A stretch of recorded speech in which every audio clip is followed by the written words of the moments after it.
Un tacle qui brise une carrière, une morsure en plein match, ou encore une agression sur un coéquipier. Nous allons voir ensemble les footballeurs les plus sales de l'histoire.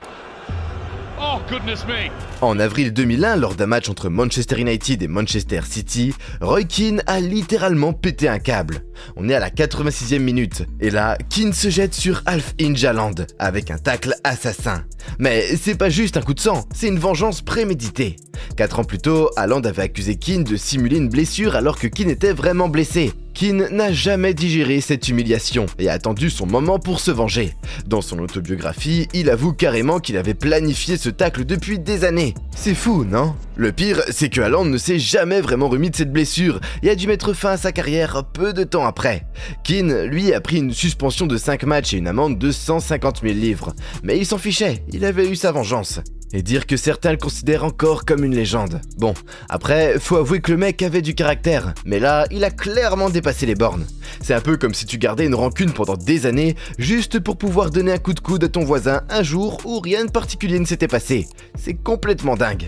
Le 15 février 2011, en 8ème de finale allée de la Ligue des Champions, Gennaro Gattuso, le pitbull du Milan AC, fait parler de lui pour autre chose que ses tacles musclés. Ce soir-là, au stade San Siro, le match contre Tottenham était tendu, mais personne ne s'attendait à ce qui allait suivre. Gattuso, fidèle à sa réputation de joueur agressif, a complètement pété les plombs. Après une série de fautes et de provocations, il s'en est pris à Joe Jordan, l'entraîneur adjoint de Tottenham.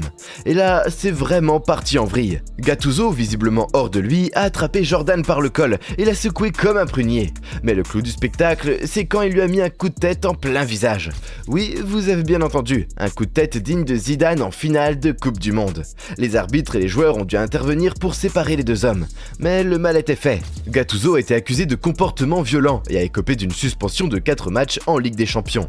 Après le match, il a tenté de s'excuser en disant qu'il avait perdu le contrôle, mais bon, le mal était fait. Cette altercation a marqué les esprits et a ajouté une nouvelle page à la légende de Gattuso, le joueur qui ne reculait devant rien, même pas devant un entraîneur adjoint. À court terme, cette suspension a coûté cher au Milan AC, qui a été éliminé par Tottenham.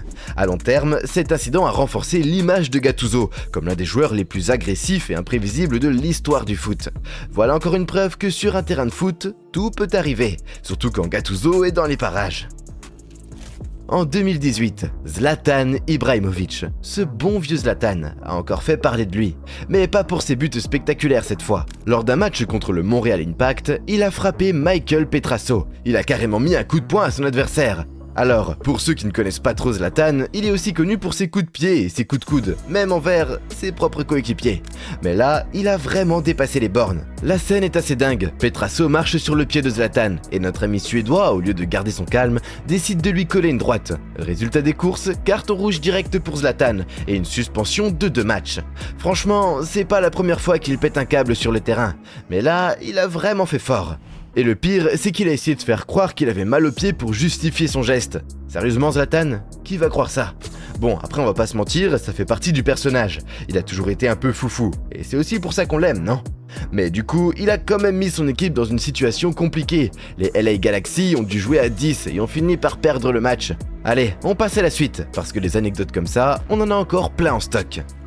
Le 26 mai 2018, lors de la finale de la Ligue des Champions entre le Real Madrid et Liverpool, on a assisté à un moment qui a fait couler beaucoup d'encre.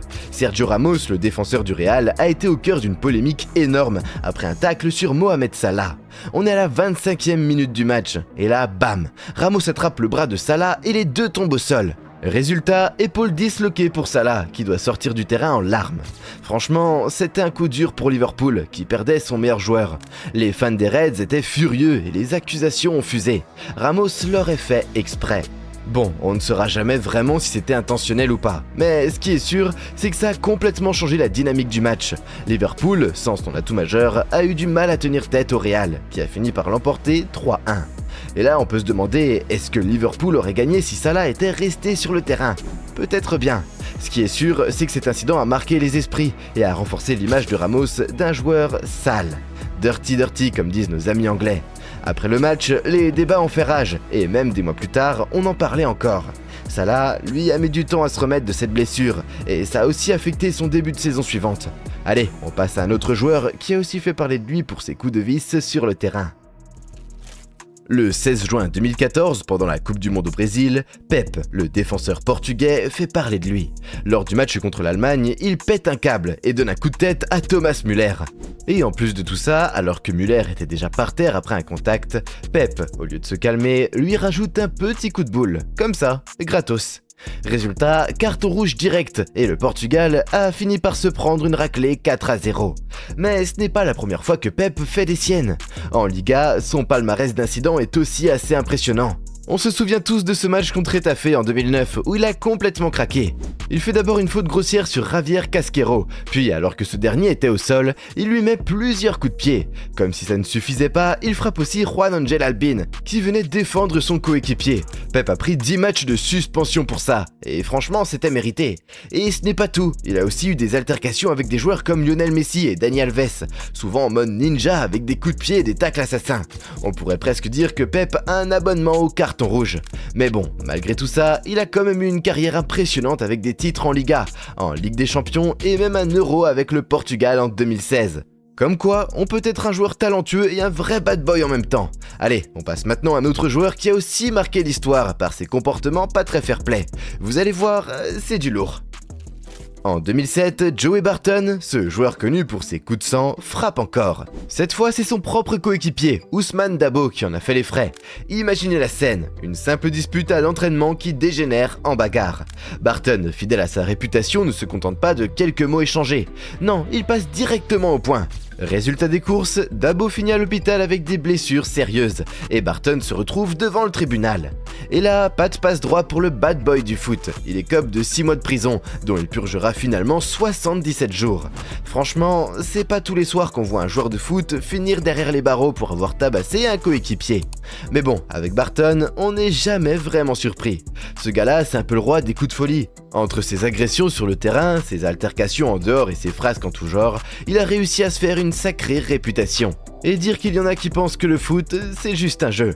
Pour Barton, c'est clairement un sport de combat. Après cet épisode, il a continué à jouer, mais son image en a pris un sacré coup. Les clubs hésitaient à le recruter, et les supporters ne savaient plus trop quoi penser de lui. D'un côté, il avait du talent, c'est indéniable. De l'autre, c'était une vraie bombe à retardement. Et vous en pensez quoi? Vous auriez pris le risque de l'avoir dans votre équipe? En tout cas, cette histoire avec Dabo, c'est un peu le summum de ses frasques. Un moment où tout le monde s'est dit « Ok, là il a vraiment dépassé les bornes ».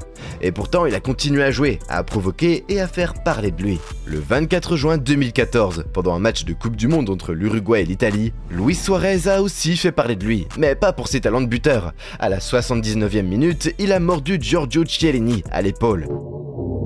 Oui, vous avez bien entendu, mordu. C'était pas la première fois qu'il faisait ça.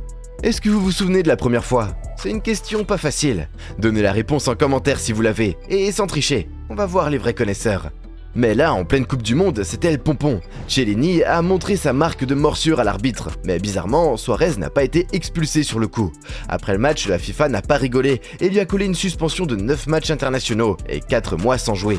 Énorme. Et franchement, ça a fait un sacré buzz. Vous imaginez que les réseaux sociaux se sont enflammés, les mèmes ont fusé, et Suarez est devenu un peu le Dracula du foot. Mais bon, malgré ses frasques, il a continué à cartonner sur le terrain. Il a signé au Barça peu après, et a formé un trio de choc avec Messi et Neymar. Comme quoi, même avec des dents un peu trop affûtées, le talent finit toujours par parler. Allez, on passe à un autre joueur qui a aussi fait des siennes. Mais cette fois, on change de registre. Le 27 avril 2014, Diego Costa, l'attaquant espagnol de Chelsea, fait parler de lui lors d'un match contre Liverpool. Ce jour-là, il a réussi à mettre Steven Gerrard au sol avec une provocation bien sentie. Costa est toujours prêt à en découdre. Il a un talent fou, mais il est surtout connu pour ses coups de sang et ses comportements agressifs. On se souvient tous de ce moment où il a mordu Gareth Barry en plein match. Oui, comme Suarez, mordu. Comme si on était dans The Walking Dead. Et c'est pas tout, il a aussi été impliqué dans plusieurs incidents de coups de tête, notamment contre David Luiz. Pourtant, il a toujours su se sortir des situations les plus tendues avec un sourire en coin. C'est un peu le mec que tu adores détester. Ses provocations ont souvent déstabilisé ses adversaires, mais elles ont aussi coûté cher à son équipe, avec des cartons rouges et des suspensions. Costa, le joker du foot, imprévisible et dangereux. Le 11 juillet 2010, lors de la finale de la Coupe du Monde entre les Pays-Bas et l'Espagne, Nigel de Jong marque les esprits avec un geste qui a fait le tour du monde. À la 28e minute, il a carrément envoyé un coup de pied au torse de Xabi Alonso. Oui, vous avez bien entendu, un coup de pied au torse, comme dans un film de kung-fu. Franchement, on aurait dit une scène de Bruce Lee. L'arbitre, Howard Webb, n'a sorti qu'un carton jaune, ce qui a fait hurler pas mal de monde. Mais c'était pas la première fois que De Jong se faisait remarquer pour ses tacles assassins. Quelques mois avant, en Première Ligue, il avait cassé une jambe avec un tacle d'une violence inouïe. Et c'est pas tout, il avait aussi blessé Stuart Holden lors d'un match amical entre les États-Unis et les Pays-Bas.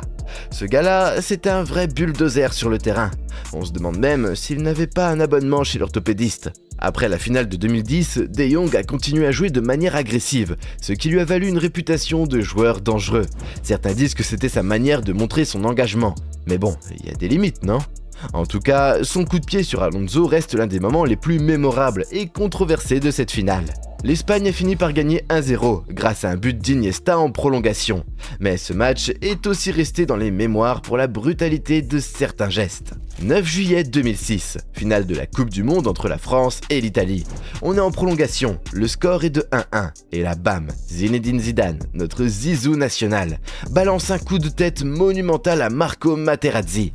Mais qu'est-ce qui s'est passé ? En fait, Materazzi, connu pour être un vrai provocateur, aurait insulté la sœur de Zidane. Et Zizou, qui n'est pas du genre à se laisser faire, a réagi de manière, disons, un peu excessive.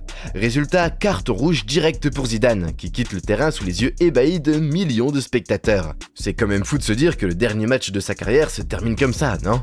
Et pour couronner le tout, l'Italie remporte la Coupe du Monde au tir au but. Franchement, on peut dire que Materazzi a bien joué son coup, même si c'était pas très fair-play.